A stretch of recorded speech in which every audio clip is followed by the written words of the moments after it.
नमस्कार, साफ संदेश से मैं अनिल कौशिक। न्यूज अपडेट 7 बजे कार्यक्रम में आप सभी दोस्तों का स्वागत है। दोस्तों, कार्यक्रम की शुरुआत आज फिर एक बार कोरोना से ही करेंगे और कार्यक्रम की शुरुआत कोरोना के आंकड़ों से करने से पहले हम देश के प्रमुख घटनाक्रमों पर आज एक सतसरी तौर पर नजर डाल लेते हैं। आज देर शाम को 6 बजे प्रधानमंत्री नरेंद्र मोदी की एक अहम बैठक है दोस्तों, और वो बैठक अभी जारी है। हम बैठक की उसमें क्या कुछ रहा वो तो हम आपको अभी नहीं बता सकते, क्योंकि ये 7 बजे का बुलेटिन है। तो इससे ठीक पहले हमने अभी तक वो बैठक ख़त्म भी नहीं हुई होगी, तो उसका हमने आंकड़े नहीं लिए। तो दोस्तों, कुल मिला के आज जो बैठक थी वो है वैक्सीन निर्माताओं के साथ। जो कंपनियां वैक्सीन का निर्माण करती है उन कंपनियों के मालिकों के साथ आज जो है प्रधानमंत्री हमारे नरेंद्र जी मोदी की मीटिंग है। और उनमें दरअसल क्या रहने की संभावना है दोस्तों, इसके अंदर ज़्यादा से ज़्यादा जो मैक्सिमम चीज़ें होनी है, जो बातचीत होनी है और जो आशा की किरणें पूरे देश में देखी जा रही है वो इसी प्रकार से होगी कि वैक्सीन किस प्रकार से, वैक्सीन जो हमारी 2 वैक्सीन आ चुकी है उनकी डोज बढ़ाई जाए, उनका ज़्यादा से ज़्यादा उत्पादन हो, ताकि वैक्सीनेशन की रफ्तार जो है बहुत तेज़ी के साथ कर सके। और कौन सी वैक्सीन अभी सेकंड ट्रायल में है, कौन सी थर्ड ट्रायल में है, क्योंकि पिछले दिनों एक खबर आई थी कि लगभग 7 वैक्सीन और जो है वो आने की कगार पर है और एकदम वो वैक्सीन अपने अंतिम या कोई सेकंड चरण में थी। और तो इसी प्रकार दोस्तों ये एक अच्छी और खुशी वाली खबर हमारे सभी भारतीयों के लिए है। तो इसमें से क्या निकल के आता है वो देखने वाली बात है। लेकिन आज दोस्तों आंकड़ों पर नज़र डालें तो एक बार फिर 2 लाख से ऊपर आंकड़े रहे, और मैं तो कहूँगा तीसरे दिन लगातार 2.5 लाख से ऊपर आंकड़े रहे। तो एक आशा की किरण आज हम आपको बताएंगे, एकदम पॉजिटिव ही न्यूज़ आपको देंगे। जिस प्रकार से सैंपल रिपोर्ट भेजते हैं और वो पॉजिटिव आती है, ये एक चिंता का विषय है कोरोना के लिए। लेकिन हम आपको वो वाली पॉजिटिव न्यूज़ बताएंगे आज पूरे घटनाक्रम में और कोरोना को लेकर, जिससे आपको खुशी मिलेगी, आपको संतुष्टि मिलेगी। और दोस्तों, घबराने की आवश्यकता नहीं है। कोरोना कोई ऐसी बीमारी भी नहीं है जो कभी नहीं जा सकती या हम उससे बच ही नहीं सकते, ऐसी कोई बीमारी नहीं है। इसका वबा जो है वो इतना ज़्यादा है पूरे विश्व के अंदर, एक तरीके से जब से ये आई है तब से इसका जो है इसकी रफ्तार बहुत तेज़ है दोस्तों, और ये पूरे विश्व को अपनी चपेट में इतनी जल्दी से ले लेगी, इसका किसी को अंदाज़ा नहीं था। तो मैं शुरुआत करूंगा आज के आंकड़ों से। देश के अंदर पिछले 24 घंटे में दोस्तों 2,59,170 मामले आए और 1761 लोगों की मौत हुई। तो दोस्तों, कल की बनिस्बत बेशक मौत का ग्राफ जो है कुछ ज़्यादा है। 1619 लोग कल पिछले 24 घंटे में कोरोना से मरे थे, लेकिन मामले जो आए हैं वो आज 14,640 मामले कम आए हैं दोस्तों कल की बनिस्बत। और जो कल मामले आए थे परसों की बनिस्बत वो थे 12,310 मामले कम। अर्थात पिछले 2 दिनों से लगातार भारत में कोरोना की रफ्तार है उसको ब्रेक लग चुका है और वो बैक हो रही है, अर्थात वो नीचे आ रही है। कल हमने आपको ठीक 7 बजे जो समाचार दिखाया था दोस्तों, उसमें एक चीज़ बताई थी आपको कि 3 बड़े राज्य उनमें कोरोना के मामले कम हुए हैं। हम आपको बताएं दोस्तों, 3 बड़े राज्य उनमें कोरोना के मामले कम हुए थे, और आज उन सभी 18 राज्य जो जिनमें कोरोना का ग्राफ तेजी के साथ बढ़ा है और ज़्यादा है, उन 18 राज्यों में दोस्तों 9 राज्य ऐसे हैं, 9 राज्य जिनमें कोरोना के ग्राफ में कमी आई है, जो घटे हैं। ये हमारे लिए खुशी की बात है और सभी देशवासियों के लिए खुशी की बात है कि कोरोना की रफ्तार को लगाम बहुत से राज्यों ने लगाना प्रारंभ कर दिया है। ये बहुत अच्छी बात है, और हम आपको उन राज्यों के बारे में बताएंगे और कितने कम मामले आए हैं और किस प्रकार से वहाँ कंट्रोल हो रहा है, ये भी हम आपको जल्दी से बताएंगे दोस्तों। इसके बाद में लेते हैं महाराष्ट्र। तो महाराष्ट्र के अंदर दोस्तों आज भी 58,924 मामले आए और 351 लोगों की मौत हुई। तो कल 503 लोगों की मौत हुई। मौत का ग्राफ महाराष्ट्र में गिरा है दोस्तों। कल 68,631 मामले आए थे, आज 58,000 मामले आए, अर्थात 9,707 मामलों में कमी आई है महाराष्ट्र में। तो महाराष्ट्र के अंदर जिस प्रकार से सख्ताइयाँ हैं, बहुत से शहरों में कर्फ्यू है और कई शहरों में जिलों में लॉकडाउन है, उसका असर आप देख सकते हैं दोस्तों। इसके बाद में नंबर लेते हैं उत्तर प्रदेश का। उत्तर प्रदेश में कल 30,596 मामले आए थे, 129 लोगों की मौत हुई थी। आज 28,211 मामले आए हैं और 167 लोगों की मौत हुई है। मौत का ग्राफ बेशक इसमें ज़्यादा है, लेकिन 2,385 मामले कम आए हैं दोस्तों। तो ये भी जो है उत्तर प्रदेश भी दूसरा राज्य है जिनमें मामले कम आए हैं। अब हम बड़े राज्य दिल्ली की बात करते हैं दोस्तों। दिल्ली में कल मैंने बताया था 25,462 मामले कोरोना के आए थे और 161 लोगों की मौत हुई थी। आज दोस्तों दिल्ली में 23,686 मामले आए हैं, 1,776 मामलों की कमी आई है, अर्थात दिल्ली में भी ग्राफ जो है कोरोना का नीचे आया है। तो ये भी बहुत राहत प्रदान करने वाली खबर है दोस्तों। और चौथी स्टेट हम लेते हैं कर्नाटक। कर्नाटका में भी तेजी के साथ मामले बढ़ रहे थे। तो कर्नाटका का क्या हाल है, इसका हमने आपको कल बताया था दोस्तों। 19,067 मामले, 81 लोगों की मौत हुई थी। आज आए हैं 15,785 मामले दोस्तों और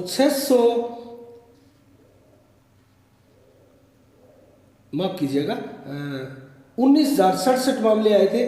आज आए हैं दोस्तों 15,785 मामले, अर्थात 3,282 मामले कम आए हैं। तो कर्नाटक से भी ये खुशी की खबर आपके और हमारे लिए है। तो 3,282 मामले कम आए हैं, 146 लोगों की मौत हुई है। ठीक है, कल 81 लोगों की मौत हुई थी। आज मौत का ग्राफ यहाँ कर्नाटक में बढ़ा है।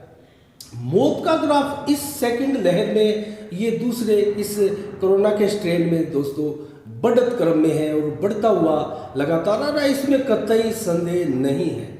क्योंकि अगर मौत का ग्राफ आप पूरे भारत में लें तो कल 1,619 लोगों की मौत हुई थी, आज 1,761 लोगों की मौत हुई है। मौत का ग्राफ बढ़ा है, लेकिन मामले 14,640 घटे हैं।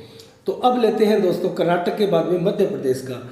मध्य प्रदेश में आज मामले आए हैं 12,897 और कल ये मामले आए थे 12,248, अर्थात ज़्यादा मामले आए हैं। 649 मामले बढ़कर आए हैं। तो ये आंशिक ही बढ़त है दोस्तों, ज़्यादा नहीं है। कल 166 लोगों की मौत हुई थी, आज 79 लोगों की मौत हुई है। मौत का ग्राफ थोड़ा बढ़ा है। अब लेते हैं दोस्तों छत्तीसगढ़। तो छत्तीसगढ़ में कल हमने आपको बताया था 12,345 मामले कोरोना के और 136 लोगों की मौत हुई थी। आज आए हैं 13,834 और 175 लोगों की मौत हुई है। तो छत्तीसगढ़ में बेशक यहाँ मामले 1,489 मामले बढ़े हैं। इसके बाद में हम लेते हैं केरल को दोस्तों। केरल में 18,257 मामले हमने कल बताए थे आपको।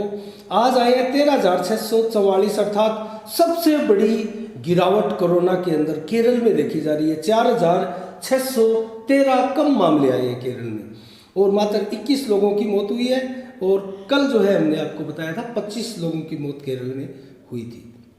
इसके बाद में तमिलनाडु लेते हैं दोस्तों। कल तमिलनाडु 10,000 के कैटेगरी में शामिल हुआ था और अभी तक जितने भी राज्य बताए उनमें 10,000 से ज़्यादा मामले आए हैं। तो तमिलनाडु में दोस्तों 10,941 मामले आज आए हैं और कल 10,723 आए थे। मात्र 218 आंशिक रूप से बढ़त है, 218 मामले बढ़कर आए हैं। 44 लोगों की मौत हुई है, कल 42 लोगों की मौत हुई है। तो कर्नाटक में अभी कह सकते हैं कि लगाम लगने को है। तो गुजरात का मामला लेते हैं दोस्तों। गुजरात में आ जाए 11,403 मामले, 117 लोगों की मौत हुई है गुजरात में और कल 10,340 आए थे। 1,069 मामले बढ़कर आए हैं गुजरात में। तो इसके बाद में लेते हैं राजस्थान में दोस्तों। राजस्थान में कल हमने आपको बताया था 10,262 मामले पिछले 24 घंटे में आए थे और इस 24 घंटे में आए हैं 11,967, अर्थात सबसे बड़ी ग्रोथ जो है राजस्थान में है कोरोना में। और 1,705 मामले बढ़कर आए हैं दोस्तों। 53 लोगों की मौत हुई है, कल 42 लोगों की हुई थी। तो इस प्रकार से राजस्थान में बेशक चिंता बढ़ाने वाली बात है और लॉकडाउन को सख्त करने की ज़रूरत है। ये जो वीकेंड लॉकडाउन है, प्रशासन सभी तहसील हेडक्वार्टर व जिला हेडक्वार्टर के सभी प्रशासनिक अधिकारियों को सचेत हो जाना चाहिए और लोगों को भी सचेत हो जाना चाहिए। किसी प्रकार की लापरवाही राजस्थान में भारी पड़ सकती है। लॉकडाउन का कहीं भी किसी प्रकार का असर, हमने ये कल परसों वीडियो में भी दिखाया था दोस्तों। हम आपको एकदम सही स्टिक और सच्ची जानकारी कोरोना के बारे में देंगे, किसी प्रकार की भ्रांतियां नहीं फैलाएंगे और किसी प्रकार की ऐसी भ्रामक खबर भी नहीं दिखाएंगे जिससे किसी प्रकार की घबराहट हो और जनता किसी प्रकार का पैनिकपन महसूस करे। ऐसी भी खबर हम नहीं दिखा सकते और नहीं दिखाना चाहते। ठीक है, आंकड़े जो है आंकड़े आपके साथ हैं, लेकिन आंकड़ों को बताने का तरीका दोस्तों सबका अलग अलग है, सबका जुदा जुदा है। बहुत से चैनलों में आपने देखा होगा कई एंकरों ने बहुत ही अलग तरीके से आंकड़े भी दिखाने का जिम्मा उठाया हुआ है। तो राजस्थान के बाद में लेते हैं पश्चिम बंगाल दोस्तों। पश्चिम बंगाल में आज आए 8,426 मामले और कल आए थे दोस्तों 8,419 मामले, तो मात्र 7 मामले बढ़कर आए हैं। तो पश्चिम बंगाल में भी मात्र आंशिक बढ़त दोस्तों देखी जा रही है और 38 लोगों की मौत हुई है, कल 28 लोगों की मौत हुई थी। तो हरियाणा को लेते हैं दोस्तों। हरियाणा में आए हैं 6,842 मामले और कल हमने बताए थे आपको 7,177 मामले, अर्थात 335 मामले कम आए हैं हरियाणा में। तो हरियाणा भी कोरोना की ग्रोथ को रोकने वाला राज्य है और आंकड़े नीचे आने वाला राज्य है दोस्तों। इस प्रकार से हम मान सकते हैं कि हरियाणा में भी कुछ कंट्रोल हो रहा है। तो इसके बाद में लेते हैं आंध्र प्रदेश का नंबर दोस्तों। आंध्र प्रदेश में 5,963 मामले आए हैं, 27 लोगों की मौत हुई है और कल 6,582 मामले आए थे, 22 लोगों की मौत हुई थी। और ये भी राज्य है कोरोना की रफ्तार को नीचे लेकर आने वाला राज्य है। 619 मामले कम आए हैं, तो कल की बनिस्बत 619 मामले कम आए हैं और हरियाणा में लगातार तीसरे दिन गिरावट आई है। और यहाँ अगर आंध्र प्रदेश का जिक्र करें तो लगातार दूसरे दिन गिरावट आई है। बिहार को लेते हैं दोस्तों। बिहार में भी कल हमने आपको बताया था 8,690 मामले आए थे, 27 लोगों की मौत हुई थी। आज आए हैं 7,487 मामले, 41 लोगों की मौत हुई है, अर्थात 1,203 मामले कम आए हैं। बिहार में भी इसका असर अच्छा हुआ है सख्ताई का। तेलंगाना का जिक्र करते हैं। आज 5,926 मामले आज आए हैं दोस्तों, कल आए थे 4,009। यहाँ 1,917 मामले बढ़कर आए हैं। तेलंगाना में 18 लोगों की मौत हुई है, कल 14 लोगों की मौत हुई थी। उड़ीसा में देखते हैं दोस्तों। उड़ीसा में 4445 मामले आज आए हैं, 4 लोगों की मौत हुई है और कल आए थे 3664, अर्थात यहाँ भी 781 मामले बढ़कर आए हैं। तो इसके बाद में झारखंड लेते हैं। प्रमुख 17वां राज्य है ये जिनमें ज़्यादा कोरोना आ रहा है। तो झारखंड में दोस्तों 4,290 मामले आए हैं, 46 लोगों की मौत हुई है और कल 50 लोगों की मौत हुई थी, 3992 मामले आए थे, यहाँ 298 मामले बढ़कर आए हैं। इसके बाद में लेते हैं पंजाब दोस्तों। पंजाब में आज मामले घटकर आए हैं, 4622 मामले आए हैं, 83 लोगों की मौत हुई है। कल आए थे 4900 मामले, 68 लोगों की मौत हुई थी। यहाँ मौत का ग्राफ जरूर बढ़ा है। तो मौत के ऊपर मैं कहना चाहूँगा दोस्तों, इस ट्रेन में मौतें ज़्यादा हो रही है, युवा बड़ी संख्या में चपेट में आ रहे हैं। तो युवा कृपया ध्यान दें, युवा जो है एकदम लापरवाही कतई ना बरते। तो इसके बाद में प्रमुख और खबरों का भी हम जिक्र करते हैं दोस्तों। 1 मई से 18+ वालों को वैक्सीनेट किया जाएगा। ये हमारे पूरे देश में बहुत खुशी की बात है, सभी राज्यों ने इस पर खुशी जाहिर की है। 1 मई से 2 मई को 5 राज्यों के जो चुनाव हुए थे और बहुत से राज्यों में उपचुनाव हुए थे, उनके नतीजे आएंगे। लेकिन 1 मई से खुशी की बात यह है कि 18+ उम्र वालों को वैक्सीनेट किया जाएगा। और दोस्तों एक चीज़ मैं आपको बता दूं तो 18+ वाले अर्थात सभी आ गए, 18 से कम वालों को अगर छोड़ दिए जाए तो वो लगभग 40 करोड़ के लगभग आबादी देश के अंदर है।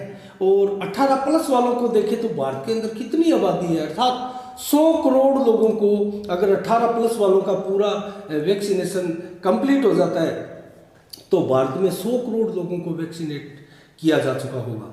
ये बहुत बड़ी बात है। और अब जो हम जो जिम्मा उठाने जा रहे हैं, भारत सरकार जो जिम्मा उठाने जा रही है, वो बहुत बड़ा लक्ष्य है, एक बहुत बड़ा टारगेट है, इसको पूरा करना है। आप हम सब इसमें योगदान करें और सभी 18+ वालों को प्रेरित करें, ज़्यादा से ज़्यादा वैक्सीनेशन किया जा रहा है उन सेंटरों तक पहुंचाने के लिए उन सभी युवाओं को प्रेरित करें, सभी बुजुर्गों को प्रेरित करें। अभी जो चल रहा है 1 अप्रैल से ये 45+ वालों का चल रहा है, उससे पहले 60+ वालों का चल रहा था दोस्तों। ये कमोबश जारी रहेगा, 45 प्लस वालों का, 60 प्लस वालों का भी जारी है। इसके बाद में 18 प्लस वालों का प्रारंभ होने जा रहा है 1 मई से। तो ये बहुत बड़ी खबर हमारे लिए है। और इसके बाद में अगर देखें दोस्तों तो कुल मिला के आंकड़ों की बात हम करेंगे, और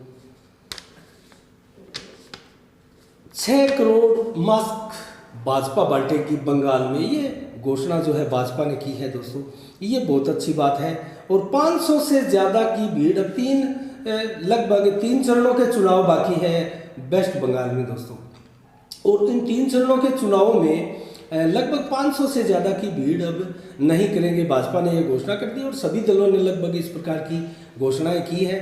तो मैं कहना चाहूँगा अब देश के अंदर अब तक कितनी मौत हुई है दोस्तों, 1,80,530 लोगों की देश में कोरोना से मौत हो चुकी है। ये आंकड़ा बहुत बड़ा है और आप और हमारी चिंता बढ़ाने वाला है दोस्तों। और 20,31,000 के लगभग एक्टिव केस हमारे देश में वर्तमान में हैं, और 12,71,00,000 से कहीं अधिक वैक्सीनेशन हमारे देश में हो चुका है। ये हमारे लिए अच्छी बात है। हम 13 करोड़ के आंकड़े के पास पहुंच चुके हैं, और 1 मई से हमने आपको बता ही दिया कि 18 प्लस वालों को वैक्सीनेट किया जाएगा। इसके अलावा एक घटनाक्रम और हुआ दोस्तों, इलाहाबाद हाईकोर्ट ने आज उत्तर प्रदेश के 5 जिलों में जो है लॉकडाउन लगाने का आदेश सरकार को दिया था।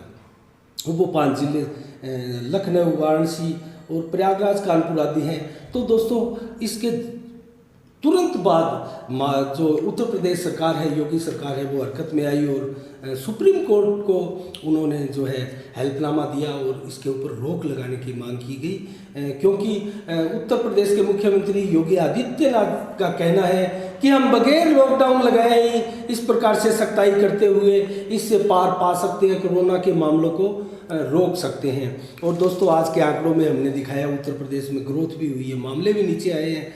तो सुप्रीम कोर्ट ने भी आदेश जारी करते हुए तुरंत सुनवाई करते हुए एक प्रकार से रोक लगा दी उस मामलों को।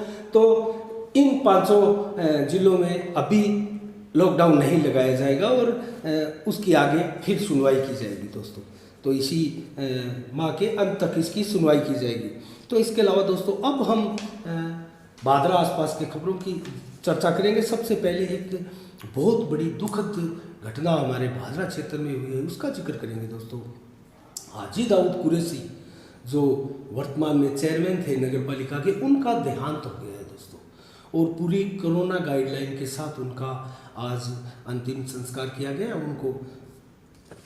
उनको कब्रिस्तान में दफनाया गया। तो दोस्तों इस प्रकार से ये बहुत दुखद घटना थी, और वो जयपुर में अपना इलाज करवा रहे थे और काफ़ी समय से अस्वस्थ भी थे हाजी दाऊद कुरैशी। और एक और चर्चा करूँ मैं दोस्तों, तो आज भादरा के अंदर बड़ी बड़ी शख्सियतें बहुत कोरोना की चपेट में आई हुई हैं। SDM महोदय हमारे कोरोना की चपेट में आए हुए हैं। अशोक सैनी भाजपा के प्रदेश महामंत्री, ये भी दोस्तों कोरोना की चपेट में आए हुए हैं। और इसके अलावा गुलशन सोनी है, मीडिया साथी है हमारे, वो भी कोरोना की चपेट में आए हुए हैं दोस्तों। और सुभाष मूड का तो पीछे देहांत हो गया था दोस्तों कोरोना से, और हम साफ संदेश की तरफ से दुआ करते हैं, ईश्वर से प्रार्थना करते हैं कि इनके स्वास्थ्य में जल्द ही सुधार हो, जो कोरोना की चपेट में है, और वो कोरोना से लड़ते हुए एक फाइटर के रूप में भादरा क्षेत्र के लिए प्रेरणा का स्रोत बने। तो इस प्रकार से दोस्तों हाजी दाऊद कुरैशी के थोड़े कार्यकाल के ऊपर हम आज फोकस डालेंगे। हाजी दाऊद कुरैशी को दोस्तों भामाशाह का तमगा मिला हुआ था, भामाशाह उनके नाम के आगे लगता था। यह उपाधि राजस्थान सरकार द्वारा हाजी दाऊद कुरैशी को मिली थी। तो 2010 में हाजी दाऊद कुरैशी भादरा के प्रथम बार चेयरमैन बने थे दोस्तों। 10,000 से अधिक मतों से सीधे जनता के चुनाव थे और उसमें चुनकर आए थे। उसके बाद में दोस्तों 2015 में उनकी भांजी रईसा बानो भी चेयरमैन बनी थी, और वो हाजी दाऊद कुरैशी के अथक प्रयासों से ही चेयरमैन बन पाई थी। उसके बाद में दोस्तों अभी जो पीछे 2-3 महीने पहले चुनाव हुए, उनमें भी हाजी दाऊद कुरैशी दूसरी बार चेयरमैन बने हैं। तो इस प्रकार से 70 दिन इस चेयरमैन के कार्यकाल के हुए और कुल 5 वर्ष और 70 दिन तक चेयरमैन पद पर हाजी दाऊद कुरैशी रहे और इनका कल जो है जयपुर में देहांत हो गया। और दोस्तों उनके बारे में अगर चर्चा करें तो उन्होंने 2013 के विधानसभा चुनाव में चुनाव भी लड़ा था दोस्तों। तो उन्होंने निर्दलीय के रूप में चुनाव लड़ा था, 16,000 से अधिक मत भी हासिल किए थे दोस्तों। तो ये उनकी राजनीतिक पारी है। 2010 में ही लगभग राजनीतिक क्षेत्र में आए थे और इस प्रकार की उपलब्धियां अर्जित की हाजी दाऊद कुरैशी ने कि कांग्रेस के एक बड़े लीडर के रूप में उनका नाम राजस्थान में जानने लगे थे लोग। तो इस प्रकार उनके कार्यकाल पर थोड़ी सी चर्चा कर लेते हैं दोस्तों। उनके कार्यकाल में उनकी उपलब्धियां इस प्रकार से रही।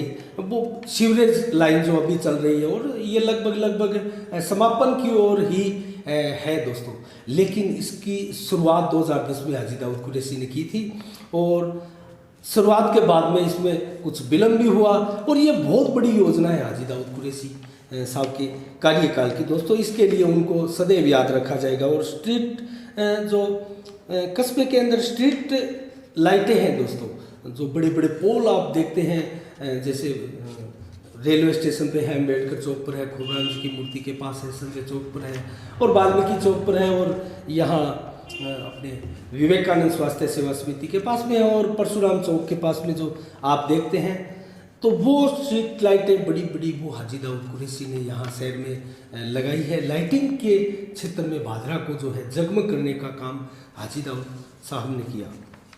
इसके अलावा दोस्तों मैं कहना चाहूँगा कल्याण भूमि जो है भादरा की, उनके आगे पार्क आरक्षित करवा के, वो बेशक कल्याण भूमि की ही जगह थी, लेकिन दोस्तों हाजी दाऊद कुरैशी के प्रयासों से वो एक बड़ा पार्क पूरे क्याम खानी मोहल्ले के समाज के लोगों के लिए एक बहुत ही शानदार उपलब्धि के रूप में काम आ रहा है आज भी, और वो भी हाजी दाऊद कुरैशी के कार्यकाल में हुआ दोस्तों। और इसके अलावा जो 8 पैताल तोड़ कुएं हाजी दाऊद कुरैशी ने अपने कार्यकाल में खुदवाए थे 2010 से लेकर 2015 तक, और उनको लेकर काफ़ी समय तक हमारे कस्बे में जो पानी निकासी की समस्या थी कुछ हद तक ही सही उसका समाधान हुआ था दोस्तों।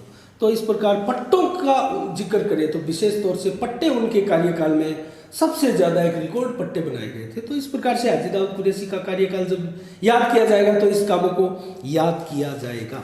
तो दोस्तों इसके अलावा हम भादरा संक्षिप्त रूप में भादरा के आंकड़ों पर नजरें डालते हैं। आज भादरा में कल दोस्तों 31 जगह वैक्सीनेशन का कार्य हुआ था और आज मात्र 4 जगह वैक्सीनेशन का कार्य हुआ दोस्तों, मात्र 4 जगह, और 200 ही वैक्सीन की डोज थी और वो 200 डोज आज लगभग लोगों को लगाई गई। तो इस प्रकार से दोस्तों मैं जिक्र करना चाहूँगा वैक्सीनेशन का। तो वैक्सीनेशन जो है दोस्तों 19/4 को हम सैंपलिंग किन किन गांवों से कितनी भेजी गई और भादरा से कितनी भेजी गई इसके बारे में चर्चा करें तो दोस्तों 19 अप्रैल को कुल 375 लोगों के सैंपल भेजे गए। उनके अंदर शेरपुरा 13, छानीबड़ी 34, गदरा से 65, गेहूं से 30 और कलाड़ा से 26, उतरादावा से 17, जिज्ञासरी से 14, मलसीसर से 40, अनूपशहर से 27 और डावड़ी से 9, भिरानी से 29 और भादरा से 71 सैंपल दोस्तों भेजे गए थे 19 तारीख को कल।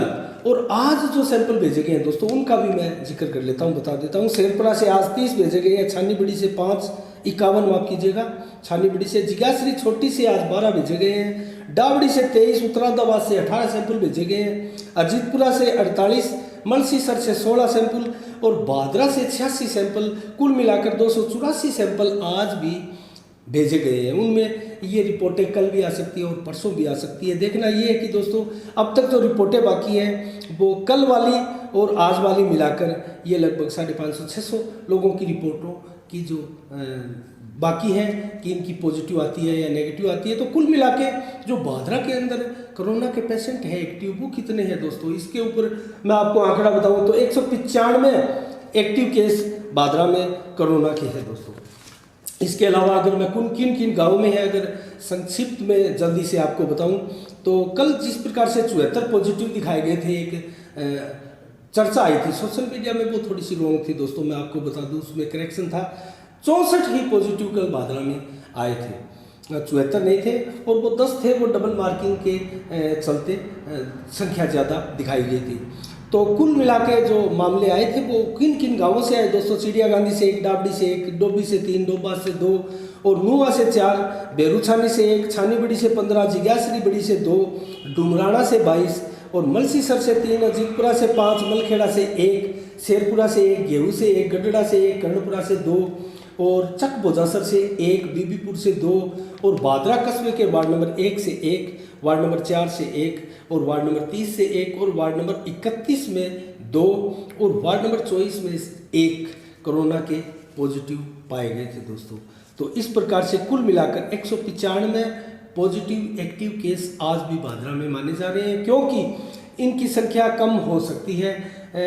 अभी तक 2 जो लास्ट रिपोर्टें आती हैं दोस्तों, जो नेगेटिव आनी होती है, उसके बाद में ही उसको जो है कोरोना पॉजिटिव रैंक से बाहर निकाला जाता है। तो अभी तक वो आंकड़े अभी सबमिट नहीं किए गए हैं और 2 जो रिपोर्ट किसी की आई है वो आंकड़े अभी अपडेट हो रहे हैं। तो इस प्रकार से हम कल आपको फिर बताएंगे किस प्रकार से है। तो बादरा का और का आपको हमने आपका संक्षिप्त रूप में ही सही पूरा हाल आपको बताया दोस्तों। तो आज के लिए 7 बजे तक इतना ही और कल ठीक 7 बजे फिर हम आपसे रूबरू होंगे नई खबरों के साथ, ताज़ा खबरों के साथ, विश्वसनीय खबरों के साथ और सच्ची निडर खबरों के साथ। तब तक के लिए आप अपना बहुत बहुत ख्याल रखिएगा। मुझे दीजिएगा इजाज़त। साफ संदेश से मैं अनिल कौशिक, नमस्कार, जय भारत, जय जय राजस्थान।